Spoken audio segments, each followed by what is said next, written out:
Ao menos 40 entidades da sociedade civil alertam que o Brasil pode voltar ao mapa da fome depois de 3 anos por causa da crise. Reportagem de Vitor La Regina.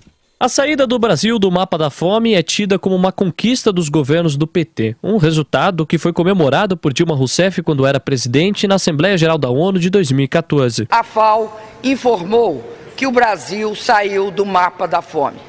Essa mudança foi resultado de uma política econômica que criou 21 milhões de empregos, valorizou o salário básico, com isso reduzimos a desigualdade. Para sair do mapa da fome, o índice de brasileiros que não se alimentam o suficiente teve que ficar abaixo dos 5% da população.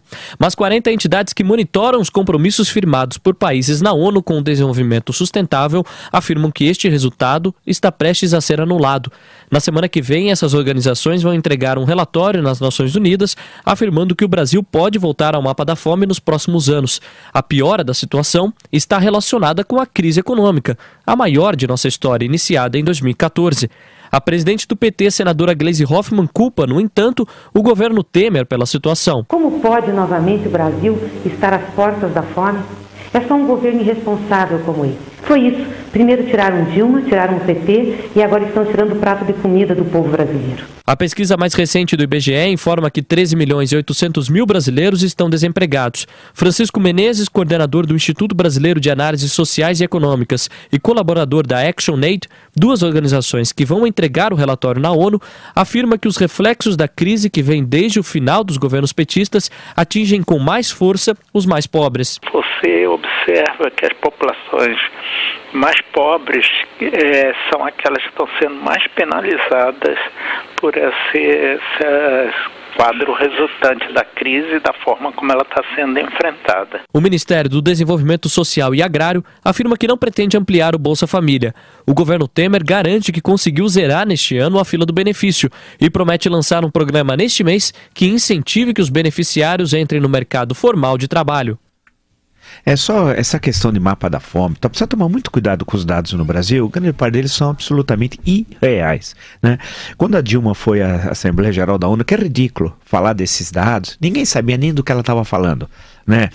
Nesse caso ela não falou tanta bobagem que ela estava lendo o texto, que ela precisa ter um papel na mão. Se tirar o papel ela não consegue falar nem bom dia.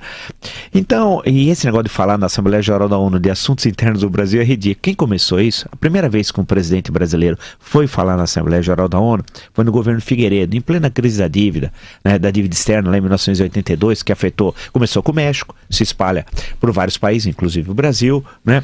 E aí o Saraiva Guerreiro, ministro das Relações Exteriores do Figueiredo, excelente ministro, vale lembrar, tem um belo livro de memórias sobre o Itamaraty, contando toda a sua história, tal. O Itamaraty tem uma sequência de excelentes ministros, como Azeredo da Silveira, né? Depois Saraiva Guerreiro, tal.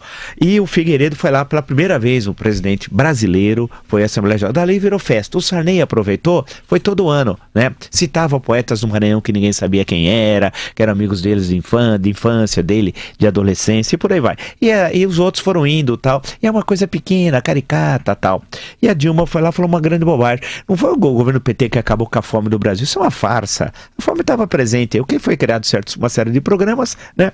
E esses programas sociais tiveram uma curta vida, tal, e jogaram o país na crise econômica mais grave da sua história, que é o triênio 2014, 2015, 2016. É pior do que os efeitos da crise de 1929 na economia brasileira nos anos 1930, 1931, tal, que foi a maior crise da história, porque nós não tínhamos mecanismo nenhum de resposta naquele período, em meio a uma crise política grave que vai dar na Revolução de 30 de outubro de 1930, tal.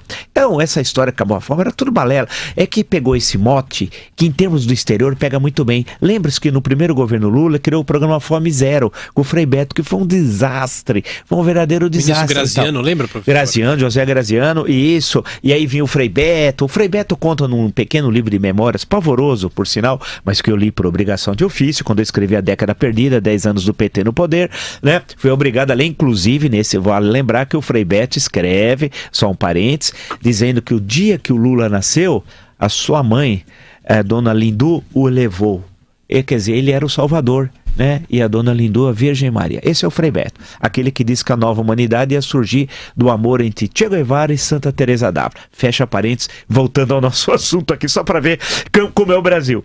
Mas, então, essa questão que acabou a fome e tal, bobagem. E a Gleisi Hoffmann, vulgo Narizinho ou Amante, segundo as planilhas da Odebrecht, são os codinomes que ela é chamada, está dizendo que a culpa do Brasil é bobagem, a culpa é da tragédia da nova matriz econômica criada pelo PT. A fome tá aí, o Brasil ainda é um país miserável tal, basta andar pelo Brasil e não precisa ir pro sertão, anda nas periferias das grandes cidades, como por exemplo São Paulo, para ver o que é miséria.